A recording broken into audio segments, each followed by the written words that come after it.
और तुमको कोई कह दे कि मृत्यु के बाद में तुम्हारा ये वाला जन्म होगा, या मृत्यु के बाद में तुम्हारा ये जन्म होगा, या मृत्यु के बाद में तुम इस जन्म में इस योनि में चले जाओगे या इस योनि में पहुंच जाओगे, तो जो बता रहा है उससे भी तुम पूछ सकते हो कि मरने के बाद क्या आप ऊपर देखकर आए कि हम कौन सी योनि में जाएंगे।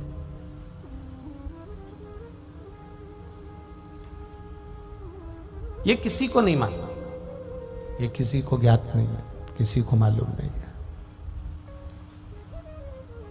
हाँ, इतना जरूरी है, शिव महापुराण की कथा कहती है, ये जरूर है कि भगवान का यदि भजन करा है, परमात्मा की भक्ति को धारण करा है, परमात्मा की कथा को हमने श्रवण किया है, भगवान की अविरल भक्ति को हमने श्रवण किया, भगवान के भजन को हमने श्रवण किया, तो ये जरूर है कि हम बार बार जो जन्म हो रहा है, बार बार जो हमारी मृत्यु हो रही है, पुनरपि जननम पुनरपि मरणम, पुनरपि जन्म और मृत्यु के प्रपंच से हम छूट जाते हैं।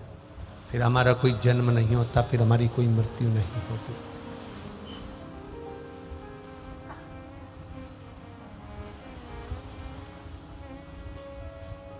उस मृत्यु और जन्म के प्रपंच से जब हम छूट गए, जन्म और मृत्यु के प्रपंच से जब हम बाहर निकल गए, तो समझ लो कि फिर हमारा कोई जन्म है ही नहीं। इसी को मोक्ष कहा गया। मुक्ति और मोक्ष में अंतर है। मुक्ति किसको कहते हैं कि बार बार जन्म लेना, फिर मर जाना, फिर जन्म लेना, फिर मर जाना, फिर जन्म लेना। एक योनि से मुक्त हो गए, दूसरी योनि में पहुंच गए, दूसरी योनि में से मुक्त हुए, तीसरी योनि में पहुंच गए, तीसरी योनि से मुक्त हुए, चौथी योनि में पहुंच गए। इसको केवल मुक्त होना कहा है, इसको मोक्ष नहीं कहा गया। मोक्ष का सार्थत्व है भगवान का भजन इतना कर लो, शिव तत्व इतना धारण कर लो, भगवान शंकर का इतना गुणगान कर लो, भगवान राम का इतना गुणगान कर लो, मेरे देवाधिदेव महादेव का इतना भजन कर लो, इतना कीर्तन कर लो, इतना मंत्र जाप कर लो, इतना नाम जाप कर लो, या परमार्थ का इतना कार्य कर दो। किसी भूखे को भोजन करा देना, किसी प्यासे को पानी पिला देना, किसी को मेडिकल की जरूरत है, औषधि की जरूरत है, उसको औषधि दिला देना, कोई गरीब कन्या है उसका मंगल विवाह करा देना, या कोई अन्य कोई कार्य है किसी के लिए, तो उसको वो फल प्रदान कर देना। कितना बार बार हम कहा गया है महाराज, मत बुरे कर्म कर बंदे वरना पछताएगा, भगवान की आंखों से तू बच नहीं पाएगा, तू बच नहीं पाएगा। अरे ओ अज्ञानी मत करना दानी, तेरे कर्म का फल भी तू ही पाएगा, जैसा किया तूने तेरे आगे आएगा। मत बुरे कर्म कर बंदे वरना पछताएगा, भगवान की आंखों से तू बच नहीं पाएगा, तू बच नहीं पाएगा। अरे ओ अज्ञानी मत करना दानी। हम अपने कर्म को कैसा करें, हम अपने भजन को कैसा करें, हम अपने कीर्तन को कैसा करें, हम अपने मंत्र जाप को कैसा करें, हमारे स्मरण को हम कैसा करें। महाराज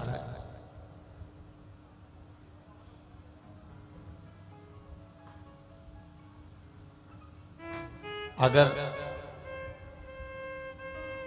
जूता पहन रहे हो और वो पांव में कसा रहा है, जूता पहन रहे हो और वो पांव में काट रहा है, पांव में तकलीफ दे रहा है, तो तुम क्या कहोगे? ये मेरे साइज का, जम के तो बोलो नहीं। कोई स्वेटर पहन रहे हो कोई वस्त्र पहन रहे हो, कोई कुर्ता पहन रहे हो, और वो अगर शरीर में तुमने पहना और बहुत कसाने लगा, बहुत कसाने लगा, तो तुम क्या कहोगे? ये मेरे साइज का। जूता तकलीफ देने लगे तो समझ लेना ये मेरे साइज का नहीं। कपड़ा तकलीफ देने लगे तो समझ लेना ये मेरे साइज का नहीं है। और रिश्तेदार अगर तकलीफ देने लगे तो समझ लेना कि ये भी हमारे साइज के नहीं, यही नहीं। अगर वो तकलीफ दे रहे हैं आपको, वो कष्ट दे रहे हैं आपको, वो अगर आपको तकलीफ दे रहा है, वो आपको कष्ट दे रहा है, वो आपको तकलीफ प्रदान कर रहा है, वो आपको कष्ट दे रहा है, तो समझ लेना ये आपके साइज के नहीं।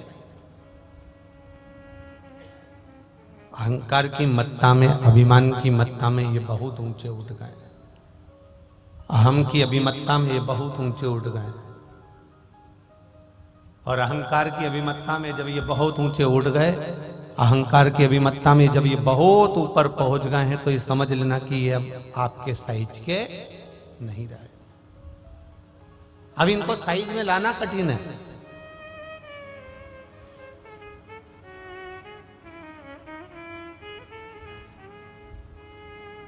आहुक और आहुका जिसकी कथा कल चल रही थी,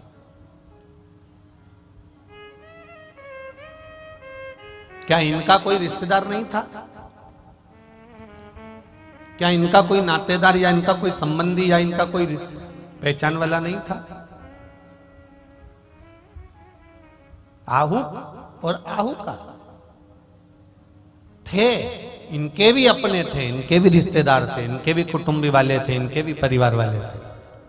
पर बात केवल इतनी थी कि ये सारा घर का काम करने के बाद में, परिवार का पूरा काम करने के बाद में, भोजन आदि सारी व्यवस्था करने के बाद में, ये दोनों भगवान शंकर की भक्ति में लग जाते थे, भगवान शिव के स्मरण में लग जाते थे, भगवान शिव के आनंद में, स्वरूप में लग जाते थे। जब आप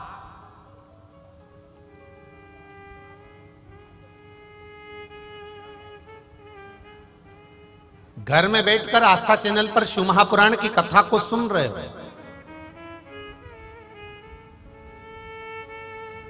इतने में कोई आ गया तुम्हारा पहचान वाला, तुम्हारा मामा आ गया, तुम्हारी मौसी आ गई, तुम्हारे जीजा जीजी आ गए, तुम्हारे काका जी आ गए, कोई भाई आ गया, कोई बहन आ गई, कोई आ गया, और आप कथा सुन रहे हो। आपका ध्यान उनकी ओर गया, आपने आदर करा, सम्मान करा, सत्कार करा, बिठाया, पानी पिलाया, परंतु फिर आप वापिस टीवी की ओर कथा को सुनने में लग गए। अब उनको बुरा लगेगा कि नहीं लगेगा? बोलो, जम के बोलो।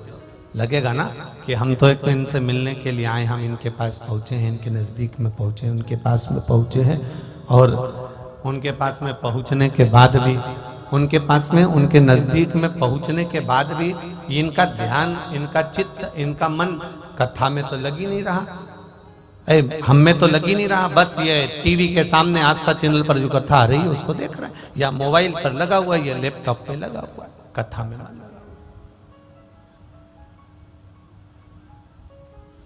और सरल भाषा में समझो, आप मंदिर जा रहे हो थाली लेकर, आप भगवान के द्वार जा रहे हो, भगवान का पूजन करने के लिए, अर्चना करने के लिए, सेवा करने के लिए, गला पकड़ रहा है, अर्चना करने के लिए, सेवा करने के लिए, भजन करने के लिए आप मंदिर जा रहे हो। और जब आप मंदिर जा रहे हो, सेवा करने के लिए पहुंच रहे हो, भगवान का भजन करने के लिए पहुंच रहे हो, मंत्र जाप करने के लिए पहुंच रहे हो, इतने में कोई तुम्हारे घर पर आकर बैठ गया और तुम आधे घंटे तक, 1 घंटे तक मंदिर से बाहर ही नहीं आए।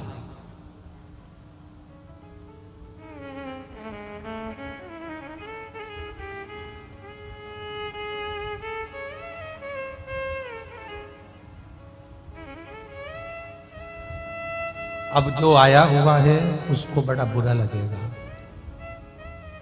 अब जो पहुंचा हुआ है उसको वो ठीक नहीं लगेगा कि बताओ, मैं तो इसके आकर बैठा हूं, और ये मंदिर में लगा हुआ है, शिव जी के अभिषेक में लगा हुआ है, अर्चना में लगा हुआ है, पूजन में लगा हुआ है।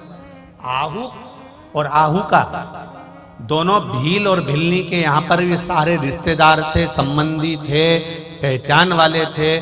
थोड़ी दूर पर गांव था, गांव में इनके पहचान वाले रहते थे, पर कोई इनसे संबंध नहीं रखता था। कारण केवल इतना सा था कि ये जितना समय बचता था उतना समय ना तो निंदा में लगाते थे, ना चुगली में लगाते थे, ना बुरे कर्म में लगाते थे, ना इधर उधर बैठने में लगाते थे। अगर ये समय लगाते थे तो भगवान शंकर की भक्ति में लगाते थे, उनके स्मरण में लगाते थे। इनका बाकी का जो समय था वो उसमें लगता था।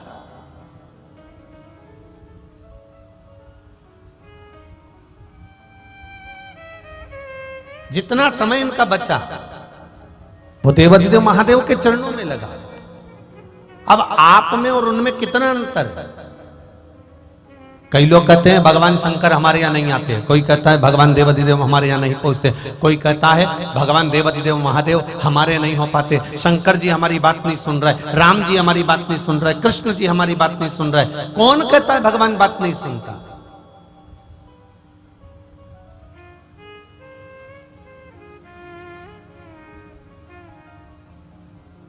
तुम्हें कहा किसने कि भगवान तुम्हारी बात नहीं सुनता? एक हाथी, श्रीमद् भागवत कथा और विष्णु पुराण, गर्ग संहिता में भी संवाद है, वराह पुराण में भी संवाद है, नारद पुराण में भी संवाद है।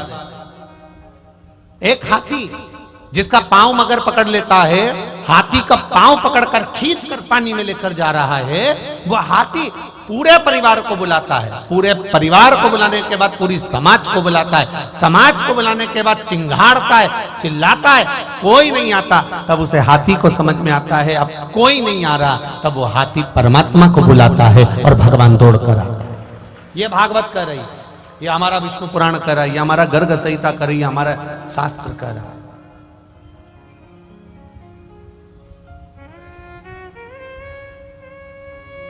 लोग कहते हैं भगवान हमारी बात नहीं सुनता, शिव पुराण कहती है चींटी के पांव में नुपुर बांधो, शिव पुराण कहती है वो नुपुर की भी आवाज मेरा महादेव सुनता है, तो तुम्हारी क्यों नहीं सुनता? जरा विचार तो करिए। सुनता है, हर पल श्रवण करता है, हर घड़ी। ये मोबाइल तो अब हो गए, फोन तो अब चालू हो गए, इसके पहले मोबाइल और फोन थे क्या? इससे पहले जरा निकालो तो सही, जरा पहले से ना फोन था ना मोबाइल था। बेटी रहती थी बड़ौदा में, मां रहती थी हालोल में। ईमानदारी से बोलना रही जीजियो, बेटी बड़ौदा है, मां हालोल में। जब मां को याद आती थी बेटी की, उधर बेटी भी मां को याद करती थी। ना फोन था ना मोबाइल था, ये दिल का कनेक्शन था, ये दिल का संबंध था, ये दिल का कनेक्शन था, ये स्नेह का कनेक्शन था।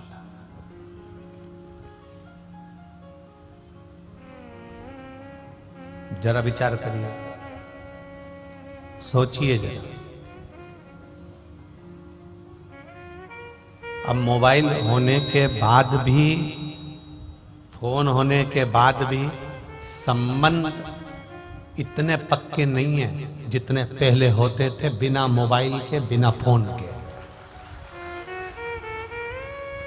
कितना पक्का संबंध होता था।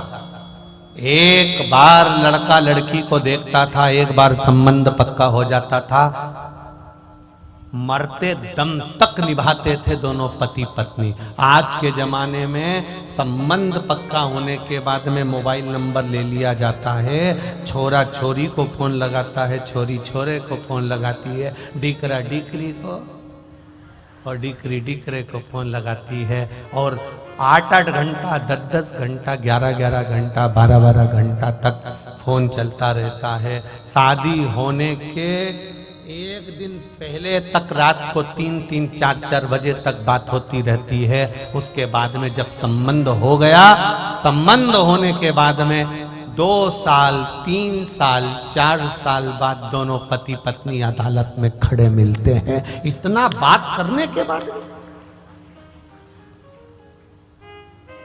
अब तो मोबाइल भी है, अब तो फोन भी है, अब तो लैपटॉप भी है, और डायरेक्ट ऑनलाइन बात चल रही है मोबाइल पे एकदम।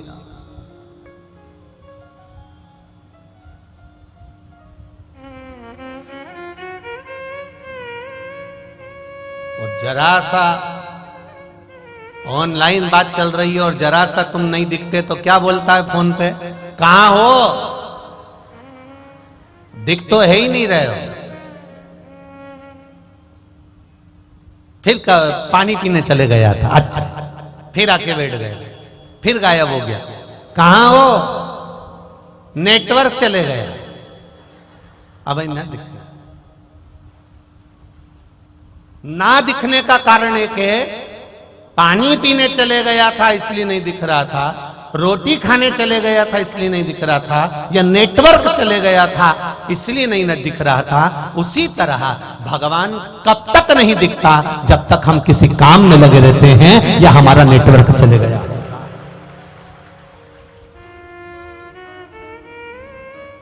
मंदिर जा रहे हो, रोज शिव जी को जल चढ़ा रहे हो, रोज भगवान शंकर का गुणगान कर रहे हो, शिव महापुराण की कथा को बैठकर पंडाल में श्रवण कर रहे हो, टीवी पर श्रवण कर रहे हो, मोबाइल पर श्रवण कर रहे हो, पर कभी कभी कथा सुनते सुनते भी नेटवर्क चले जाता है। तुम देखना तुम्हारी अड़ोस पड़ोस में जो बैठी हो, थोड़ी थोड़ी देर में इनका नेटवर्क गायब हो जाता है। बैठी है, मोबाइल चालू है, भगवान भी कहता कहां है, भोलेनाथ जी भी कह रहे हैं बैठी तो है, बैठी तो है पर दिख नहीं रही। कभी कभी ऐसा होता है कि फोन चालू रहता है और धुंधला धुंधला दिखने लगता है। पार्वती और शंकर जी का संवाद कहता है, बैठे थे अमरनाथ की गुफा में, और अमरनाथ की गुफा में थोड़ी देर तक पार्वती जी का नेटवर्क मिलता रहा, पार्वती जी कथा सुनती रही, उसके बाद धीरे धीरे धीरे धीरे पार्वती जी सो गई, नेटवर्क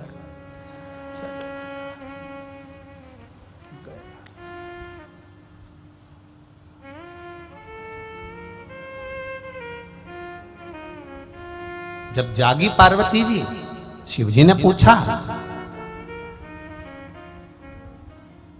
कथा सुनी तूने? हाँ। कहां तक सुनी? 9वें स्कंद तक। फिर मेरी धीरे धीरे आंखें लगती चली गई, दिखना बंद हो गया, समझना बंद हो गया, भगवान समझ गए कि नेटवर्क।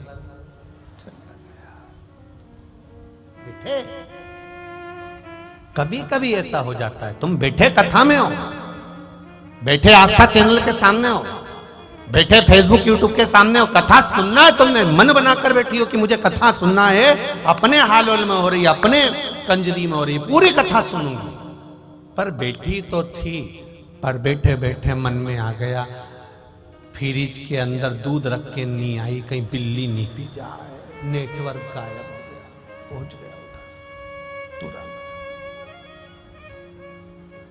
पहुंच गया उधर, गया। अब वो नेटवर्क गया,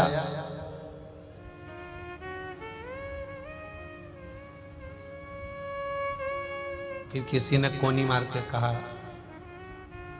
क्या हुआ, कथा सुनने मन लगा है? हाँ मन तो लगा है, पर वो चाबी मेरी घर में रह गई है, ध्यान नहीं आ रहा, नेटवर्क गड़बड़ हो जाता है। अभी इससे पहले जो कथा थी परवणी की ना, परवणी थी ना, तो परवणी की कथा में कहा था पहले के समय में रेडियो रखते थे, कोई भी हो, उस रेडियो को 2-4 जगह ले जाकर देखते थे और उसकी सुई घुमा घुमा कर देखते थे, सिग्नल मिला, सिग्नल मिला, सिग्नल मिला, थोड़ी थोड़ी दूर पे देखते थे, वहां बैठ कर देख लिया सिग्नल मिल रहा है, खेत में देख लिया, बावड़ी में देख लिया सिग्नल मिल रहा है, कहीं कहीं तो वो घुन घुन करता रहता था, और कहीं कहीं एकदम सिग्नल मिल जाता था। विविध भारती आपका स्वागत करती है, सिग्नल तुरंत।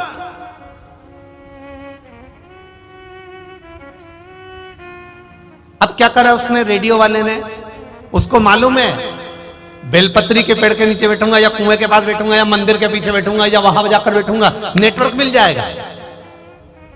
सारे रेडियो वालों को उसने बता दिया कि वहां जाकर बैठ जाना, नेटवर्क मिल जाएगा। बाकी की जगह घूमोगे तुम